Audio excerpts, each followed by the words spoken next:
Mayweather's 1960, the Red Square, Moscow. The massive parade for International Workers' Day was underway. Tanks rumbled over the cobblestones, missiles were towed past the reviewing stand, and thousands of citizens cheered. On the balcony of Lenin's mausoleum, Premier Nikita Khrushchev stood waving to the crowd, his face a mask of jovial confidence, but inside his coat pocket, his hand was clenched into a fist. Minutes earlier, an aide had whispered a message into his ear that changed everything. Deep inside the Soviet Union, near the industrial city of Sverdlovsk, a Soviet SA-2 missile had finally done the impossible. It had shattered an intruder.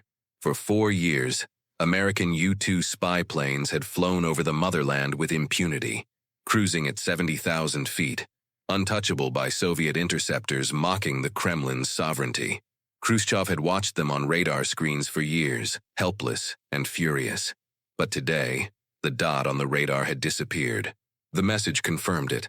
The wreckage was on the ground. In Washington, President Dwight D. Eisenhower was sleeping. He didn't know yet that his worst nightmare had just materialized in a snowy field in the Urals.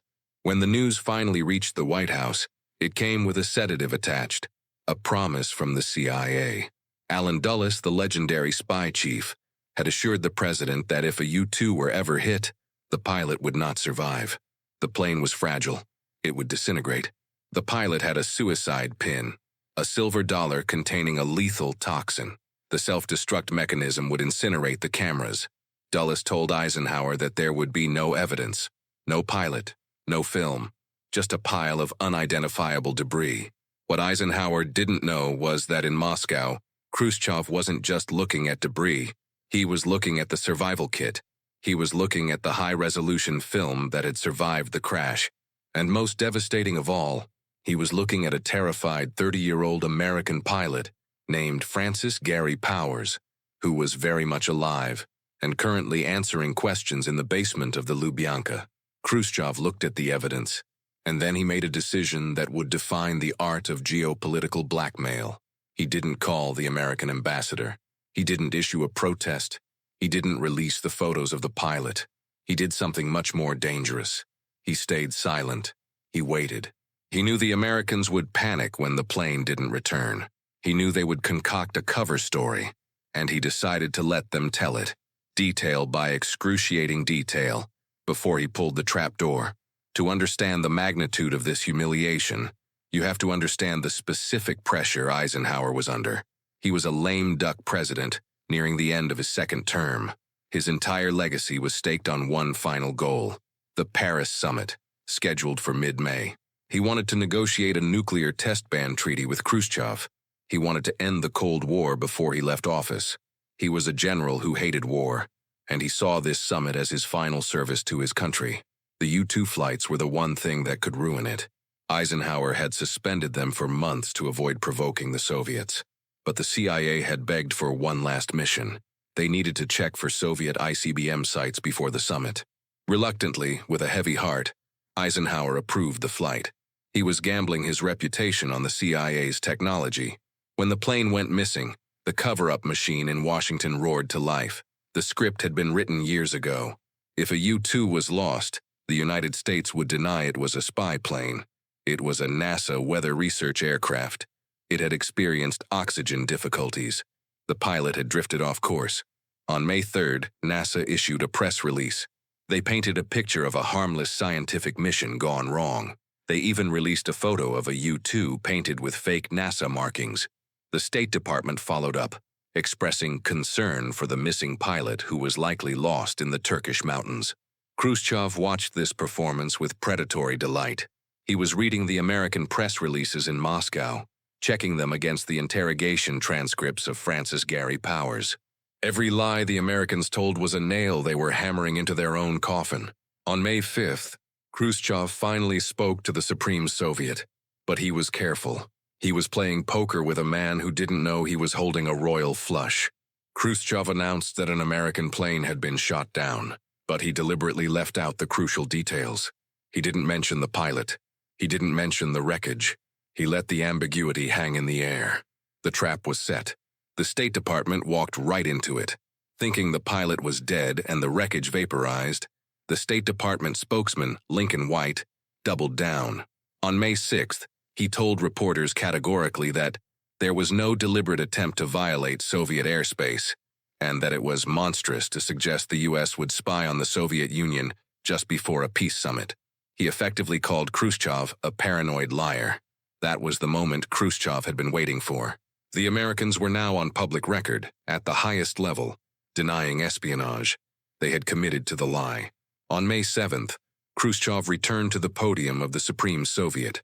The hall was packed. The world was listening. Khrushchev looked at the delegates, smiled a wolfish smile, and dropped the hammer. "Comrades," he said, "I must let you in on a secret. When I made my report 2 days ago, I did not tell you that we have the pilot." The room erupted. Khrushchev continued, dismantling the American story piece by piece. He produced Power's confession. He produced the photographs of Soviet military bases taken by the U-2's cameras. He produced the suicide pin. He produced the suppressed pistol. He mocked the weather plane story, asking why a weather plane would need a silenced pistol and stacks of Soviet rubles. "They have been caught red-handed," Khrushchev declared. "The thief is caught with his hand in the pocket." In Washington, the silence was deafening.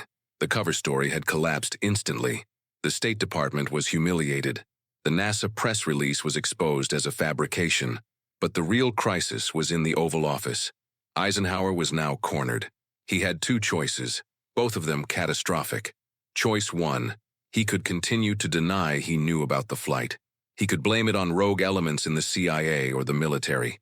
This would save his personal honor, but at a terrible cost.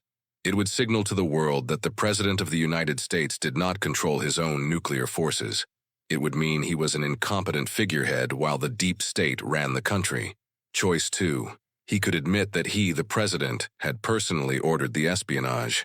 He could admit that he had lied to the American people and the world. He could admit that he had violated international law and Soviet sovereignty. Eisenhower was a man of rigid integrity. The idea of claiming he didn't control his own military was repugnant to him. He knew that in the nuclear age, the perception of presidential control was the only thing preventing accidental war. If Khrushchev thought rogue generals were running the Pentagon, he might launch a preemptive strike. So, Eisenhower did the one thing no president had ever done. He took responsibility for being a spy. On May 11th, Eisenhower walked into a press conference and admitted everything. He stated that the flights were necessary for national security. He argued that the secrecy of the Soviet state made espionage a defensive necessity. He tried to frame it as a duty, but the damage was done. The spirit of Camp David, the tentative trust that had been built between the two superpowers, evaporated overnight. Khrushchev arrived in Paris for the summit 2 weeks later, not to negotiate, but to prosecute. He demanded a personal apology from Eisenhower. He demanded that the perpetrators be punished. He demanded a promise that the flights would stop forever. Eisenhower suspended the flights, but he refused to apologize. He refused to punish anyone. Khrushchev stormed out of the summit. The meeting that was supposed to end the Cold War was over before it began.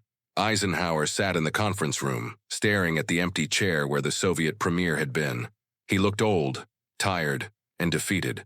He realized that his crusade for peace had crashed in the Urals, along with Francis Gary Powers. The tragedy of the U-2 incident wasn't the plane, it was the timing. The irony was brutal. Eisenhower was the one American president who genuinely wanted to reduce tensions.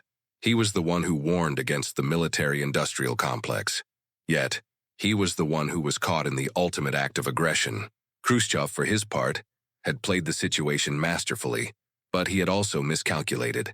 By humiliating Eisenhower, he destroyed the only partner he had in Washington who was willing to talk.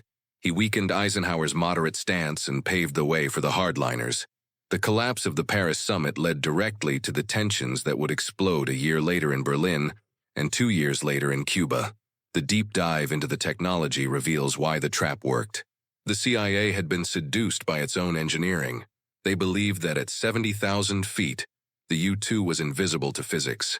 They believed that a crash from that altitude was non-survivable. They built a policy based on the assumption of total destruction. They forgot the most basic rule of warfare. Nothing works perfectly, especially destruction. The U-2 didn't disintegrate because the missile didn't score a direct hit. It exploded behind the tail, knocking the plane into an inverted spin. The wing snapped off, but the fuselage, the cockpit, fell to earth like a sycamore seed, spiraling down, creating enough drag to slow the descent. Powers didn't use the suicide pin because he was a pilot, not a fanatic. In the moment of crisis, the human instinct to survive overrode the CIA's protocol of death. Eisenhower's humiliation taught future presidents a lesson that would shape the rest of the Cold War. It taught them that plausible deniability is a myth when there is physical evidence. It taught Kennedy, during the Cuban Missile Crisis, never to corner an opponent without leaving them a way out. But the philosophical legacy of the U-2 incident is about the corrosive nature of the lie itself. Eisenhower lied to protect the country, but the lie ended up damaging the country more than the truth ever could have. It shattered the credibility of the American presidency. For the first time, the American public saw their government catch itself in a falsehood on the global stage. The lesson isn't that you shouldn't spy. All nations spy. The lesson is that you cannot conduct a foreign policy based on the assumption that you will never be caught. Eisenhower banked his reputation on the silence of a crash site. Khrushchev banked his on the timing of the reveal. In the end, the trap that humiliated the president didn't just break up a summit. It broke the hope of a generation. Eisenhower left office warning about the dangers of the military establishment, a warning born from the bitter realization that the machinery of the Cold War had become too complex, too autonomous, and too dangerous for even a five-star general to control. He had defeated Hitler, but he couldn't defeat the momentum of his own spy agencies.